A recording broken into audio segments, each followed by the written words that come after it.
Disney adults naturally date other Disney adults through dedicated dating sites because who else would understand?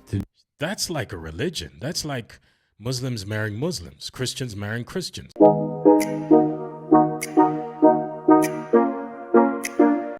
I'm going to do this video, react to this video by Moon about how Disney brainwashes you into remaining a child forever. I thought it would be very entertaining and interesting, particularly because we live in a society that is almost completely geared toward being young as long as you possibly can. We look at celebrities like Madonna and Nicole Kidman, who doesn't even look like she can even make a frown anymore. But anyway, I want us to get into this about how Disney brainwashes us into remaining young forever by Moon. Please shout out to Moon. Let's enjoy it. All right, let's go.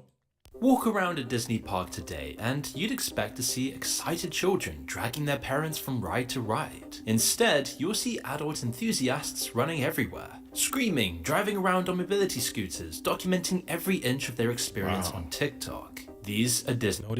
Notice something? We clearly have a weight problem, especially in the developed world. Let's get into it. Adults. And here they are in their natural habitat, riding scooters around at just 20 years old because they can't walk, eating about 5 desserts in one They can't walk, eating day to the tune of 10,000 calories, crying at random stuff in the streets. Childless adults now outnumber families at the parks. Some visit hundreds of times a year. Some even quit their jobs and relocate to Orlando to go every single day. Listen, I like me some Disney. I got some memorabilia. I got all of that. But this is much. You're quitting your job to literally visit this place every day, and it can't be cheap. And it might just be funny on the surface. It might just seem like some stupid, immature people. But it all begins to fall into place when you realize that Disney is an empire, one that spread its roots further and wider than any other company in history. Coca-Cola is an empire. And look at how some people, I actually know someone who drank so much Coca-Cola, he was hospitalized and he needed to walk around with some kind of,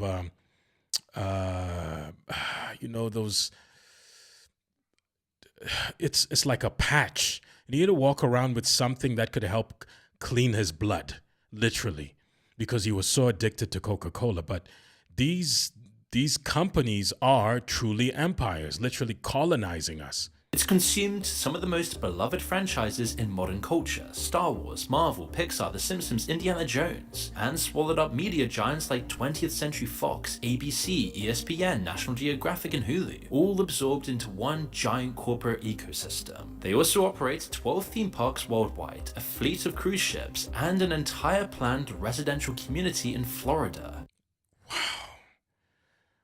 That's a lot. That's power, and that's wealth, and that's influence. They even have cruise ships. Its combined properties attract over 150 million visitors a year, more than any other major attraction on the planet by an order of magnitude. Even 150 million visitors a year. That's a good percentage of the Earth's population. That's just about half the population of the United States. That is literally an empire. If you don't realize it, you barely go a single day without encountering something Disney owns. The films and programs we stream, the shows that kids everywhere watch in the morning, the merchandise in the shop window, the theme park advert on your feed. And like every empire, Disney has its castles and, most importantly for its survival, its subjects. Its subjects. So it's funny that when the British Empire was at its height, it called itself the empire in which the sun never sets. And that literally meant that if the sun was up at wherever the sun was on this planet, it was literally shining over the British Empire. But now I'd say these corporate companies are becoming that. Whoever's awake on this planet, wherever the sun is up, somebody's consuming something from Disney, from Coca-Cola, they've literally become the new conquest. Because the most valuable thing that Disney owns can't be found on their balance sheet. Instead, it's the loyalty of millions of adults who don't just enjoy Disney, but embrace it with every fiber of their being, where Disney has truly become their religion. Now, the analogy of Disney... Now, I'm going to stop there. This is brilliant. Disney has become their religion. Now, as a Christian, there's an interesting verse which sounds so dark and so wrong, but God says, I am a jealous God. There will be no other gods before me. I can only imagine that when something becomes a religion like this, it literally sets itself up against a greater power. So, yeah, it's crazy. It's crazy that this has literally become a religion. Disney adults as the subjects of the empire works so well because this is a fantasy universe manufactured for subservience. One more thing. Remember how Nebuchadnezzar and all these powerhouses, everybody's watched 300, where this Persian king or whatever king this is, which Leonidas has to go up against, considers himself a god. He literally is, I run an empire, so I'm a god. And I can only imagine the people who run these empires consider themselves gods.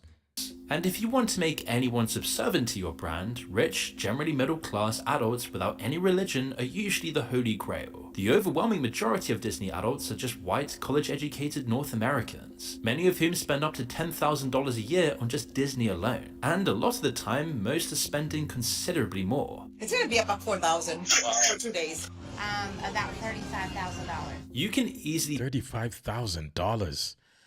On the other side of the world, this is people's livelihood. This is life savings for some people. This can change lives on the other side of the planet. Burn through $1,000 in a single day at the parks without even doing anything extravagant. A Disney cruise can set you back more than a fortnight in Southeast Asia, and yet for most, it's the only holiday they take. So think about what that really means. These are people with the money and freedom to go anywhere in the world, to explore different cultures, try new experiences, and see things that might genuinely challenge or change them. But instead, people just seem to come again and again to the same place, again and again. Not because they've weighed up their options, but because nothing else even occurs to them. Some will even go into huge debt to maintain their Disney addiction, even when their salaries don't stretch far enough to cover it. Disney addiction. Addiction. You know it's an addiction when you don't got the money, but you're still going to do it. That's how you know it's an addiction. I mean, I've seen fiends walk miles just to get their fix. And when you got people literally moving to Disneyland so they can access it every day, that's an addiction.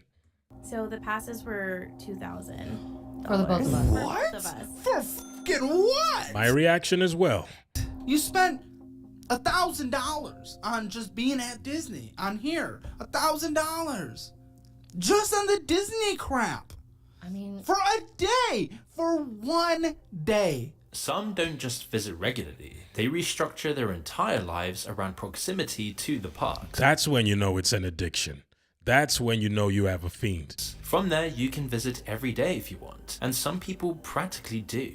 How does visiting nearly 3,000 times sound? Well, that has been done by this man, Jeff Wrights. He started visiting the park every day in 2012. Think about how the rulers of ancient empires made their money. They owned the land, controlled the culture, and dictated traditions and rituals, and the subjects paid for the privilege. Disney has achieved something remarkably similar in our world, and it's getting stronger every single year. Disney adults naturally date other Disney adults through dedicated dating sites because who else would understand? That's like a religion. That's like Muslims marrying Muslims, Christians marrying Christians, Hindus marrying Hindus, Sikhs marrying Sikhs. It's like, hey, I'm going to marry someone who shares my values, and my value is Disney. Goodness. We find a Disney adult dating site? we did.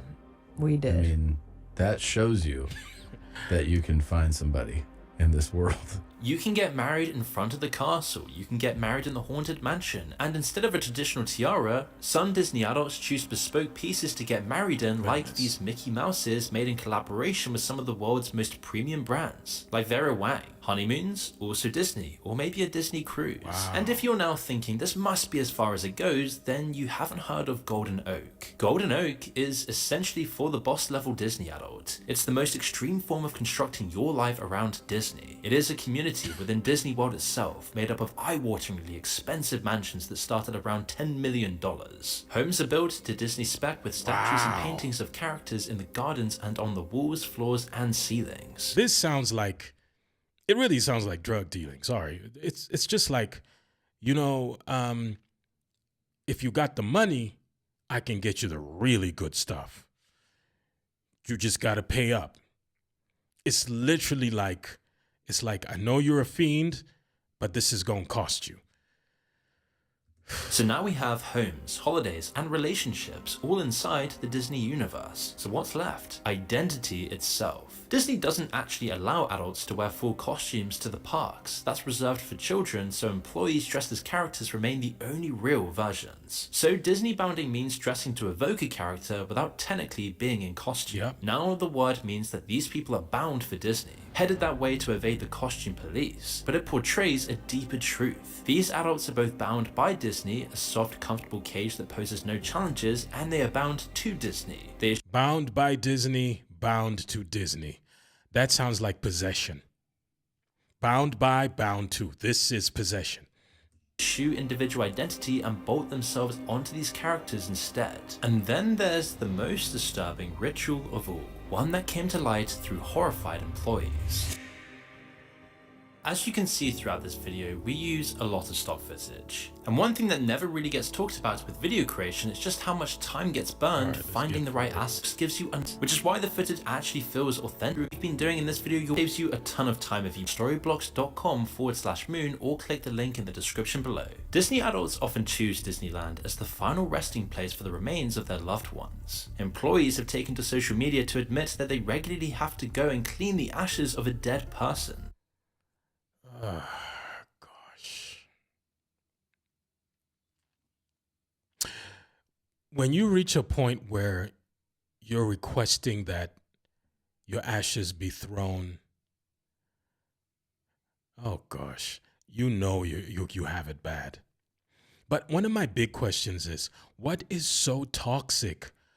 I mean, listen, if a human being perpetually wants to remain young, wants to go to a comfortable, peaceful, happy place in their memory, it's usually because they're trying to react to something in reality.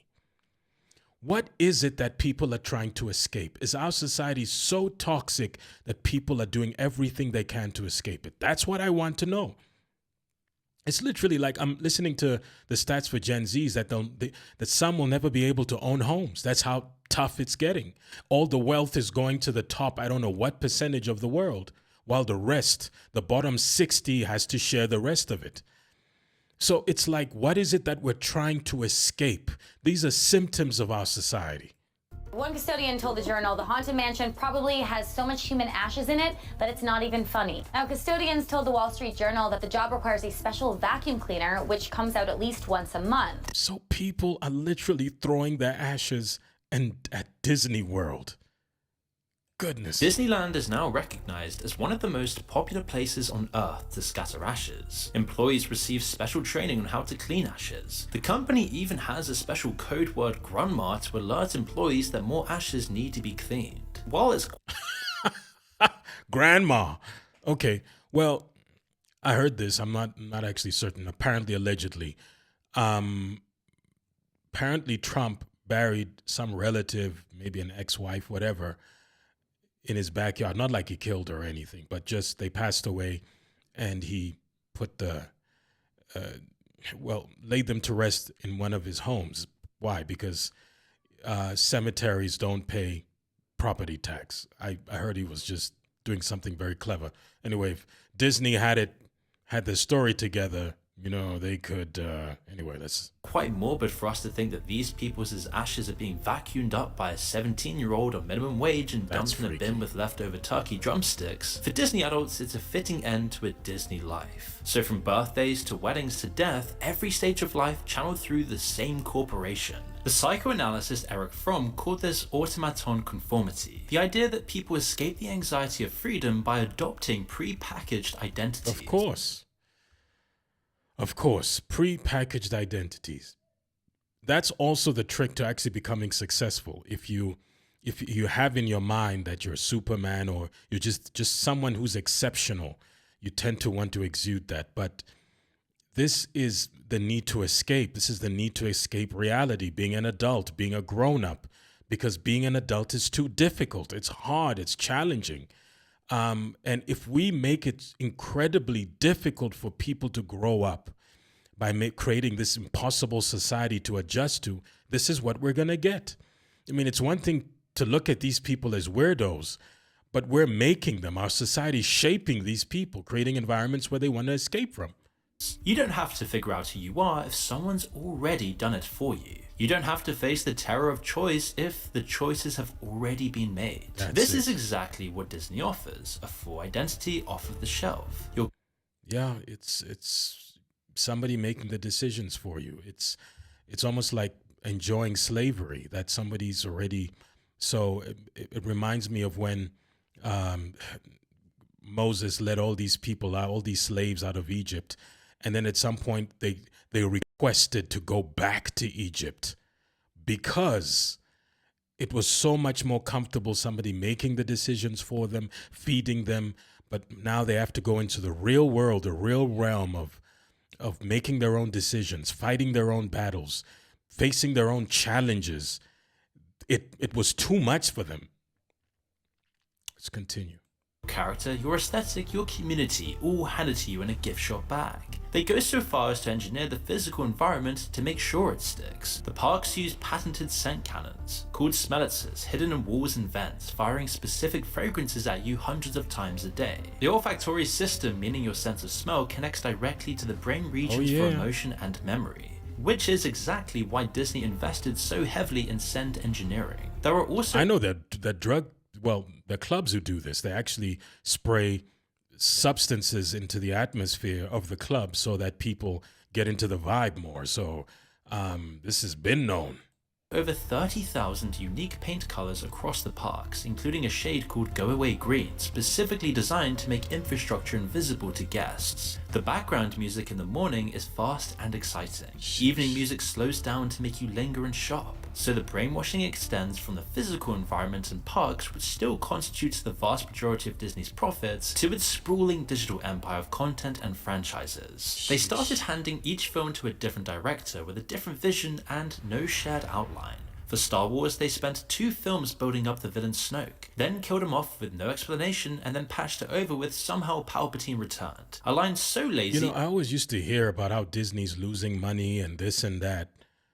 But I guess it's because it's big money to us. It isn't big money to Disney. Losing $2 million here, $4 million there, $100 million there, when you're making $36 billion. What's 200 million? It's just a level of power. It became a meme as soon as the credits rolled. Then there was the infamous Snow White, which we've made tons of videos on before. Hundreds of millions were spent on a remake where the lead called the original weird and the princess stalker. With a guy who literally stalks her. Weird.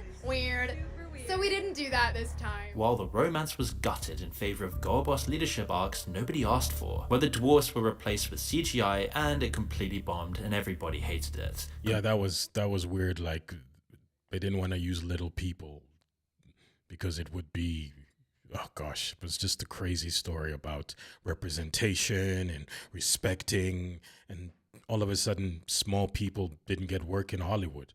And I say that with respect because we all got to eat, we all got to make money. Completely desecrating the original loved one. There's a pattern across everything Disney touches now where ideology takes priority over storytelling. We've seen ideology should take priority over storytelling. Our stories should follow our ideology, our truths, what we hold dear. It shouldn't be that the story is more important than the truths that they espouse. Anyway, but that's just me. I might agree with Disney with that. But the conflicts in politics in Florida with just the parks alone. But also in movies and TV, characters are constantly rewritten to represent something, where villains have become strawmen for whatever ideological message the writers want to push. The old Disney movies at least told universal stories about love, loss, courage, and fear that could touch everyone. Now even Bob Iger himself had to publicly admit that Disney had been putting, quote, messaging over storytelling, and that he would finally no longer tolerate it. When the CEO of a company is saying that out loud, you know the rot has gone deep. But Disney adults, as visible and extreme as they are, only represent the most obvious layer. They're the ones who wear their loyalty openly, but many of us contribute too. And she is literally crying. She's literally like, she's in heaven. This is what Michael Jackson mania used to look like. People literally fainting and crying when they are in his presence. I don't know if I can love any human being that much. I don't know. Without realizing we're doing it. Star Wars, Marvel, and Pixar fans didn't sign up for Disney. Disney just comes for all of us. If you probably watch anything on TV, it's coming for you. When Disney buys these companies, it acquires fandoms. Entire generations of people who had built deep emotional connections to these franchises suddenly found themselves at the company's mercy. And in some cases, the result has been nothing short of vandalism, as we saw with the failed Star Wars movies and series, or the constant Marvel reruns that seem to get worse and worse and worse, let alone all the countless other franchises ruined in the blatant crusade of profit extraction. Now, you might roll your eyes at a grown woman sobbing over Goofy or Mickey Mouse, but Disney is an all-consuming beast that might destroy something you love eventually. We've mentioned it many times with films like Snow White, as this all tells us the most insidious thing about how the company operates. It isn't purely extrinsic, something bottled onto modern culture from the outside. It's intrinsic to our memories, our feelings, our sense of what safety and happiness mean. Of course, that's when we were happiest, when we were kids. I mean, you wanna have an impact on an adult. Kids are like wet paint. You put your hand in there, it remains forever. I mean, so Disney's hit the elixir of wealth, like catch them young. So, but the problem is it gives it incredible amount of power without us even knowing. A company whose influence has grown inside of us since childhood, and it starts with something most of us completely underestimate. I mean, just think about some iconic Disney moments. Different films, different decades, different characters, but the same feeling. That warmth in your chest, that tug backwards to somewhere safe and simple. And don't get me wrong, in many cases, there is great cinema with Disney. The mere existence of Disney adults doesn't negate everything Disney has ever done. This is a company that captures something universal about childhood. The wonder, the safety, the simplicity, the beauty. And the stuff that really freaks me out is when you go online and you search out people who've actually gone for plastic surgery to look like some of these characters. These cartoon characters. It's crazy. See the innocence and put it into words and pictures in a way nobody has ever done before. And that turned out to be the recipe for insane success. It allowed America's soft power to expand across the world. And there's a word for the feeling Disney films try American soft power. This there you go. So hard to create, and it's older and more powerful than most people ever realize. Nostalgia. And it comes from two ancient Greek words, nostos meaning to return home, and algos meaning pain. It was pain. When you have nostalgia, there's something slightly painful, but it's a pleasurable pain. It's literally almost like SE. So honestly, it's a pleasurable pain sometimes is even more enjoyable than absolute pleasure. Actually coined as a medical diagnosis in the 17th century to describe the crippling homesickness of Swiss soldiers fighting abroad who longed for their homeland. Get it? Crippling homesickness? Desperately, that some became physically ill. Nostalgia isn't happiness, it's closer to a kind of grief, a yearning for something you once had or think you had that you can never fully return to. And that's what makes it so commercially potent. If the feeling were wholly satisfying, you'd experience it once and move on. But nostalgia pulls you back again and again because it never quite delivers what it promises. So true. Disney enthusiasts are suspended in that nostalgia cycle, and it's highly addictive. We all probably reminisce about childhood or when we were young and nothing mattered, but Disney positioned itself to capitalize on that wistful emotion. Of course, Disney didn't invent nostalgia, but they were the first to understand how essential it is to our human experience. They recognized it as an unresolved need, and if you could make yourself the answer to its calling, you'd make people dependable. It's a void. The fertile ground for this was childhood. That's where our deepest emotional connections are formed, and for a company whose long-term survival depended on those connections lasting well beyond childhood, their work had to start there. So Disney invested enormous resources into understanding how children form emotional bonds, psychological research into their emotional drivers, how they interpret symbols. And this is where it becomes dangerous, because now they're going into your psychology, what makes you function, what makes you work, and how to keep you hooked for life. This is where it becomes dangerous.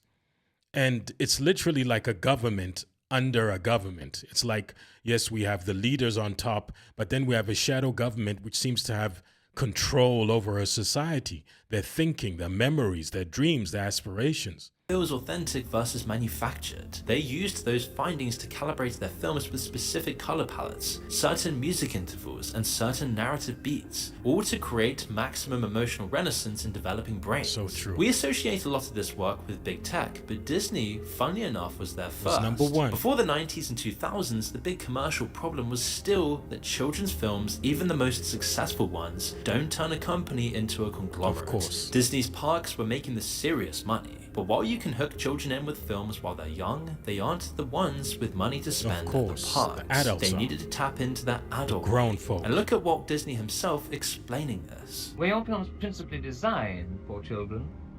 Well, no, you have to appeal to the adult, or, the adults have the money, the children don't have any money. That's it. That's actually the reason why they had to get men to be self-conscious about their looks, because they were making a lot of money from women, but they realized the real cash was with men. So this whole industry built on making men feel insecure and having to step up their appearance, their bodies, muscle. Now men are having, plastic surgery, all of that stuff, because they understood, hey, if they're the ones making the money, we need to get into their pockets. And they've done this with adults at Disney. So they had to crack adulthood, and luckily, an early Disney movie, Peter Pan, provided the perfect solution. Yeah. You have to stop people from growing up. Disney later summed up the strategy in 2 words, age decompression, and it comes into its own in the last 10 to 20 years. We've been sold the idea that adulthood is a rude awakening, and of course it feels like that sometimes. Yeah. Work, bill, rent, stress, disappointment in friendships, relationships. Growing up is a scam. In this real world, people don't burst into song on the street unless they're intoxicated or going through some sort of mental crises. Strangers glare at you for making eye contact. You spend your days in cramped flat shares, walking concrete streets, working in glass offices. Life's tough. Not extraordinary places bursting with color and life. This isn't what you were promised throughout childhood. You're a princess, a prince, a chosen one, just waiting to be discovered. The lie. But the problem is that when you treat adults like children long enough, they start to behave like them. The infantilization of culture is now endemic to society. Beautiful lie. It's my safe space. I'm protecting my energy. This is my self-care. We've built an entire vocabulary around retreating from challenges and wrapped it in the language of mental health, which makes it impossible to question. If someone says Disney is their safe space, what are you going to do? Tell them that their feelings are wrong? Attack? No, not in this day and age. You can't just confront anybody. You become a toxic person. You gotta protect their energy. But allow somebody to literally die? Oh gosh. Their coping mechanism, you'd sound like a monster. And that's the shield. Corporations love this because a customer who believes they need your product for their emotional well-being and life is a customer for life. That's a drug. So what do you do when adult life just does feel too intense? Well, you go back to your safe place. Now we all turn to our favorite form of escapism when we're in a rough patch. Some play the video games they played as kids or cook food they had as kids. It's okay to escape. Escapism. But when manufactured on an empire global corporate level, escaping becomes a trap its subjects willfully live in because the alternative is too frightening. Yes. Ever since childhood, they've been made long-term, lifelong consumers. The psychoanalyst Erich Fromm called this automaton conformity, the idea that people escape the anxiety of freedom by adopting pre-packaged identities. You don't have to figure out who you are if someone's already done it for you. Business. But it's a business. As much as you want to, it's a business. People are making a lot of money. Any conglomerate wants to make sure that it continues to build wealth. So they have to figure out new ways to trap you and to keep you involved. Have to face the terror of choice if the choices have already been made. So in this sense, escapism might be the biggest misnomer of the century. People are going to the same place, consuming the same stories, riding the same rides, wearing the same ears year after year. There's no true exploration, just the illusion of exploration mirrored in a form that feels safe and easy. You might have heard of Plato's allegory of the cave, which is one of the world's oldest thought experiments. Inside the cave, the prisoners are chained up facing a wall watching shadows flicker in the firelight. They've never been outside to see the real world, and the shadows are all they know. So to them, the shadows are the real world. The important bit is what happens when one prisoner finally gets dragged outside. The sunlight is blinding, the real world is overwhelming, confusing, and just too much to process. You might feel like this when you're about to start a real adventure. You might step off the train, plane, or bus in an entirely new place and feel anxious yet excited trepidation. It could also be something like starting a new job, going to a new school, or heading to university for the first time. It's uncomfortable by definition. This isn't your comfort zone. No. This is what makes it an adventure. And eventually you become more comfortable. These are the moments where life happens. But when someone feels thrown into the unknown, their first instinct tends to be that they want to go back. Comfort. Disney manufactured a fake representation of adventure that keeps people cocooned inside their cave. And honestly, it's kind of evil genius. For the most extreme followers, it made the cave so beautiful, so emotionally optimized, so perfectly calibrated. Imagine how successful you are at augmenting someone's idea of what it means to live, that when they actually start to live, they feel like they're being cheated. When they actually have to go out and face the world, they feel like they're being cheated. So I understand why some folks don't limit how much cartoons their kids can see, but yeah, it's crazy. I mean, how many times have I heard it? Growing up feels like a scam. It feels like, you know, what I was expecting, the adventure. Now I got a day job. Now I got to live. Now I got to pay bills. Now I just want to escape. I mean, TV games, whatever it is. Video games, actually what it's called. Yeah, all of that. That the real world just could never compete at all. But Plato's point wasn't that the cave is evil, it's that the prisoner who stays there will never know what they're missing. True. You can't miss a sunset you've never seen, you can't long for depth you've Adventures never are scary. experienced. The cave doesn't feel like a cage, that's the deeper problem. And this is where this whole video stops being about a story on Disney adults and becomes a story about all of us. Because making us feel comfortable with the cave is the dominant strategy behind social media, behind every streaming service, and lately, generative AI. Every app on your phone is designed around the principle to keep it simple, keep it rewarding, keep them coming back. Swipe right, swipe left, like, subscribe, follow. Don't make anyone think too hard. Endless Don't loop. make anyone wait, don't make anyone uncomfortable. Reduce every interaction to its simplest possible form and repeat it infinitely. They create environments where the content is familiar, the rewards are predictable, and the outside world, with all its friction and ambiguity, starts to feel like too much effort. Disney has been pioneering this model for 100 years, targeting psychological engineering at children, building an empire driven by profit extraction at a level that puts people into more debt than substance abuse, brainwashing you since you're a child to always stay alive. 100 years is the age of an empire. It's literally an empire. Don't let it conquer you.